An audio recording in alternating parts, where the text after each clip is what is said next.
Hey, I just wanted to start this video off by saying thanks for watching. Thanks to everyone who's been watching. Thanks to everyone who watched and went, wow, these were really good, and subscribed because they want to see more content.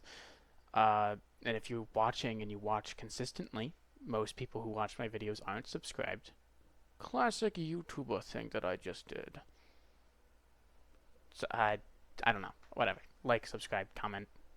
Thanks. I read them. I read them, I respond, because I like hearing what other people have to say, so that these videos were just for me to rant about my silly little, my favorite games and movies and comics, and so I'll lean into that more, and thank you. So, keep watching if you like to hear a white boy talk about his favorite stuff. Today's Wednesday, I got my comics right here, I haven't read them yet. Okay, so today, I really wanted to talk about a few characters that I think genuinely just need a rework, and by a few, I mean like two, actually three. We're going to talk about Black Panther, then Squirrel Girl, then Black Widow, unless I forget and I do it in the wrong order.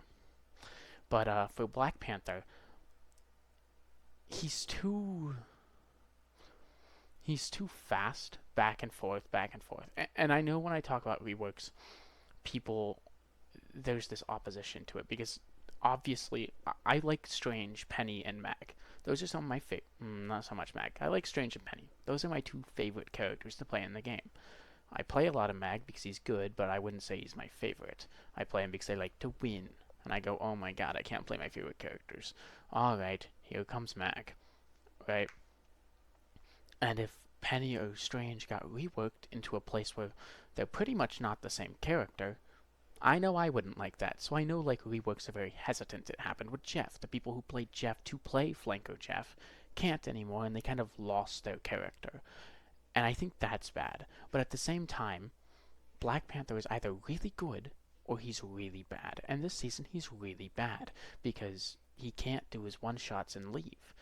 And if you don't do the one-shots, then he's kind of just not very good. Right? They need to make him better at sustained dive, like Daredevil or Iron Fist, where he can go in. He doesn't have to blow his entire load, all of his util, to get a single kill and then get out, like the other divers, where he can stay in, gauge things, peel off maybe some utility, get out if he has to. If an ult gets popped, get out, and still engage in the fight. Either do that, or reward him for playing him how people originally played him in Season 0, when we would call him the Tickle Monster, and you just swipe through the entire team back and forth and back and forth. But what they shouldn't do is add more dashes, right? I think those are your two options to go on. He either damages the whole team all at once, like Moon Knight, but he's diving, he's super fast, he's dashing through everybody, constantly getting resets, and that's what makes him good. Or it has to do with, oh my god, I'm blanking. Or make him a better dive character that actually functions. Because he either goes in, gets a kill, and doesn't, goes in, gets a kill, and dips, or he goes in, is useless, and dips. That's how he is. That's how he always is. And that's not fun because dive that you have to react to before it happens isn't very good. Like, I know that's how dive should always be, but let's say let's say I'm playing tank. I play Emma to deal with dive characters. Well, I have to hit Diamond Form and be ready to grab Black Panther before Black Panther dives my supports. But I'm worried about attacking their supports and their DPS and farming my beam off their tanks. So I can't really be looking around at everything all the time. I'll go, oh, Black Panther's on the left. But I don't know when Black Panther's going to dive. It's not as bad with Emma because Emma has the dash. It gets even worse with Thing, where people go, Thing is very anti-dive. He's not, because when he slams, sure it grounds people there, but the slam is used on Thing for the 200 extra health and shield. That's why it's super useful. It also grounds people, which is nice, and it knocks people up. Up is very important because you only get grounded when you're standing on that surface. So me and my friend have tried it with every dive character because I thought it was really stupid. Even the dive tanks, You slam them, they get knocked up, and then they just leave. Any of their movement works, all of their abilities work. Hell, most of the time you can just hold forward and get out of it, or hold backwards or left or right, whichever way is fastest to get out, and you get out of it, and you don't even have to leave, you just land outside of that grounded area. And that's not very good. So not only is that not good for stopping dive because it knocks them up and doesn't even ground them until they get onto it, they could just, you have to plot. So it's not good because it knocks them up and they can just get out of it.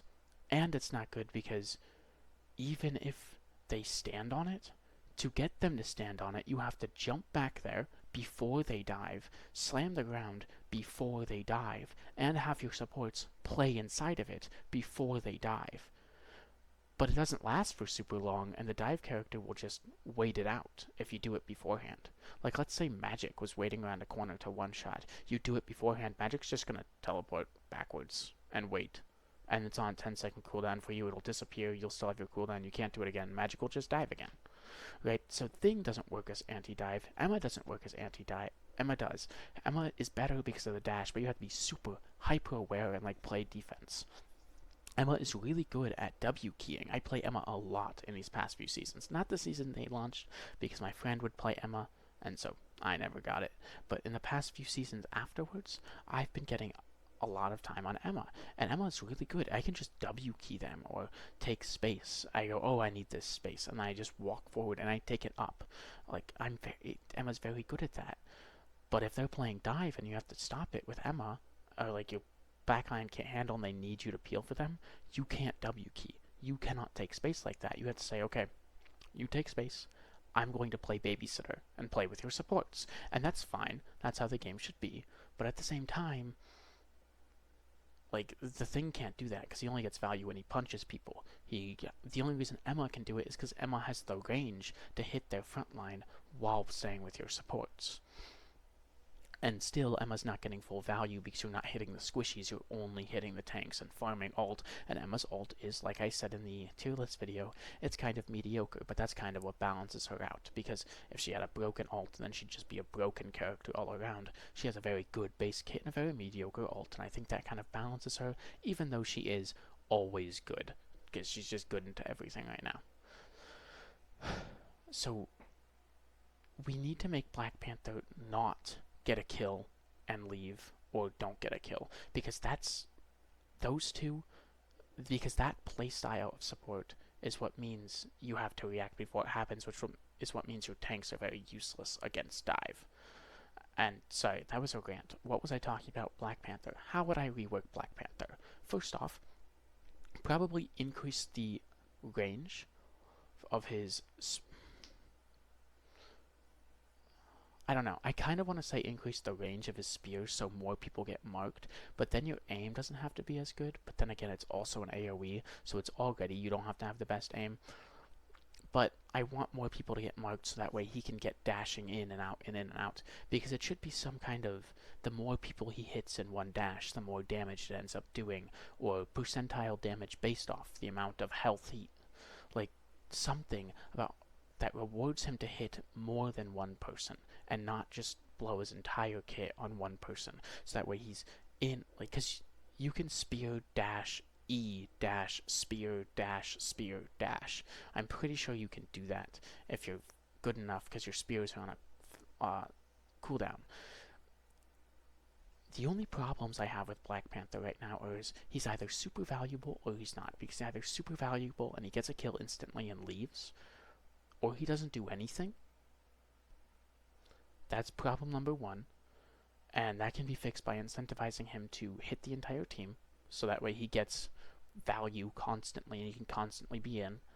And problem two is he's too fast. He's just a dash character, and that's where most of the problems with countering Black Panther come in, right? Where he is just always on the other side of you, is how I'm going to put it. Because a lot of times, like, I'm reacting to Black Panther. I'll see Black Panther, and I get the E ready, but by the time that I hit E and then left, and be aware, I am not a support player. So this could just be on me. This could be a skill issue. But by the time I push try to push Black Panther away, I either get it in time while he's still falling towards me, and he dashes and hits me anyways, so I probably should have waited, or I wait to try and get it, like, so that way I mess up his dash, and he's behind me when I do it. My timing's just wrong. When I play Luna, I freeze, but he's up behind me, or I turn around to freeze, but by the time I turn around, he went back to the other way. He's just always on the other side of me whenever I want to do it. So I've started playing, when I have to play supports that just dip. Like, Black Panther dies me, okay, I'll just leave. So that I'll leave and I'll have high survivability so you can't hit me super well. Like, Ultron's pretty good at that, but why would Black Panther really be going after Ultron? Rocket can do it, Jeff can do it. Invis, I've stopped pushing, I just jump.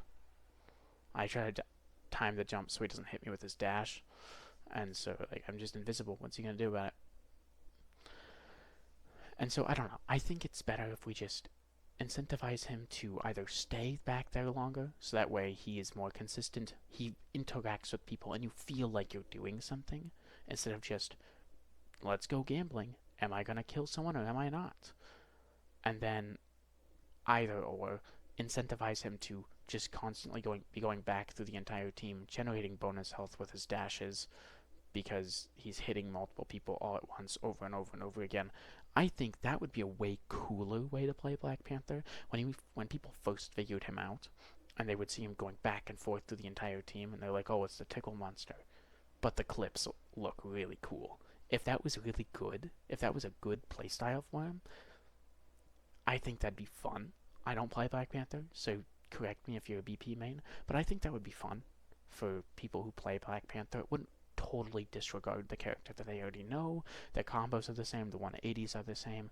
It rewards the same thing, hitting your dash resets, but it allows you to be active in the fight the whole time.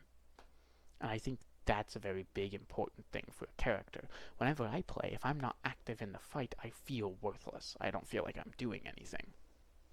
I don't know. Next is Squirrel Girl. Squirrel Girl isn't good.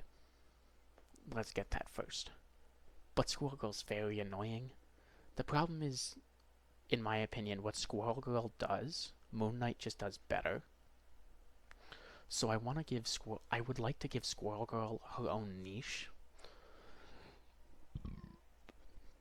Like, increase the damage of her nuts to 120, but give her a fall off per bounce. And it's 40%, not 40%, 40 damage gets knocked off every single bounce, because it can only bounce twice. So it'd be 120 for a direct hit, then 80 for a bounce off the wall, and then 30 for a bounce off the wall, bounce off the ground. Then it hits you. 40, not 30. And I think that one, increases her damage, two, promotes more skill, three, it doesn't really punish you for bouncing off the wall and hitting supports, but it also doesn't punish the supports for playing behind their team when they have a Squirrel Girl. Because sometimes I'll be playing support or DPS, and the Squirrel Girl misses my team, shooting at the tanks, misses Strange, hits me off a wall, and I take 100 damage. That's like half my health. It's 110, it's almost half my health. Or, like, they're aiming, and they're not aiming at me, they're behind a corner, and they're aiming off a wall, and they know that they can just hit me, or they're aiming through a little window, and it will bounce on the ground and hit where people should be standing, and they're hitting me, and, like, it's not even the direct hit, it's the bounce. So I think rewarding direct hits and, like, only making a double bounce less, like, not worthwhile. Like, one bounce is still worthwhile. 80 damage, it's only 30 less than what she does now. It's really not that bad. 20 less than what it did after her nerf. She got buffed again recently to 110, but I think that's fine. And then give her some sort of niche where maybe she does 20% extra damage to shields and overhealth, so that way you have this spammy character, but it's less of just spamming at the team and more of, oh, they're playing Namor or Penny or Strange, and we can't get past the shield. I can play Squirrel Girl, do extra damage, and just I can destroy the nest super fast. I can destroy rocket ult faster. And it just helps your team because you can take down their utility, the Loki clones. I think that's a really good change. It would give her a niche in sort of like a utility buster way, whereas Phoenix can do that, but only in her ult. And so I think giving Squirrel Girl a niche, maybe that's not the niche you want to give her, but I think fall off damage per bounce would be great. Up the impact damage for a direct hit, because reward skill, and then per bounce fall off damage, because distance doesn't really make sense with a character like Squirrel Girl. I think per bounce works pretty well, because then even if you land it near them and it takes one bounce to hit them, you're still doing pretty good damage. It's only if you completely miss and it's 2 hit bounces that it's like worthless, but you're still doing damage, you're still farming ult, and that's kind of why Squirrel Girl is so popular. It's low skill. Okay, I'm just restating everything I already said. Let a white boy rant about Black Widow now. My problem with Black Widow is there is no point to not scope in. Right? It feels like they wanted there to be a difference. When you scope in, you don't have fall off damage. When you unscope, you do have fall off damage. And it's harder to hit shots. It's harder to hit headshots anyways. So what's the point? And what's the point of the batons? For the most part, I barely see anyone using them. You use the kick. You use her... I think it's on E. I don't have too many hours on Widow. Found her pretty boring. But you use her kick and her CC, and then you just headshot. Or you headshot, then use the kick and the CC. I think what you need to do is give the batons something. Give them something. I don't know if you want to give them, like, increased attack damage per hit or whatever. I don't know. But my biggest change, the only change that I think is absolutely necessary for Black Widow, is if you shot, if you are not scoped in when you shoot, you reload faster. And you would have to find a way to bug it so that way you can't just scope in, shoot, unscope, get the fast reload, scope in. But then that would encourage you to play Black Widow in a medium distance setting where you can shoot faster and you can do more damage to DPS and people that aren't taking cover. But if they're too far away, you have to scope in and you have to shoot slower because it is farther away and you don't want that fall off damage. I think that's a good compromise because it makes her pokey, but it also makes her viable And then if you're unscoped, even though it also has fall off damage, it's harder to hit your headshots. At least it is for me. I'm more easily hitting headshots scoped in than I am unscoped. And I think that'd be kind of busted for people who are already good at aiming with her and already good at hitting those headshots. But I think it gives her a reason to use the sniper unscoped and a reason to play close and personal. Like, let's say you're playing midline and a magic comes in. Well, you use your kick on the magic, you headshot, and then you can sprint, jump, headshot the other DPS, force them to back off. And then that allows you to go into sniper mode and then hit their supports heavy. And then since their supports are heavy, the entire team has to back up. And surely you can't do this by yourself. Obviously, you need the rest of your team. But the way she is right now, I don't see a reason in playing her. I think NetEase is going to go in the way, maybe go in the way of making her a pseudo support, which I don't entirely hate. My only suggestion to that is if she is in the Phoenix mode when she ults, the ult does something positive for her team as well, because then you can make her a true semi-support. But yeah, I just wish there was a reason to use the sniper unscoped, because harder to hit shots, you have fall off damage. It feels like there should be a plus side to benefit, like, do I play long range or do I play mid range right now? What choices do I make? What will benefit the team and this fight the most? That's pretty much all I got for you today. Yeah, thank you for watching. Like and subscribe if you liked. Comment what you think about the bullshit I just spouted, because half of it's probably bad ideas. But I will see you next time I have a video idea. Wet Willy.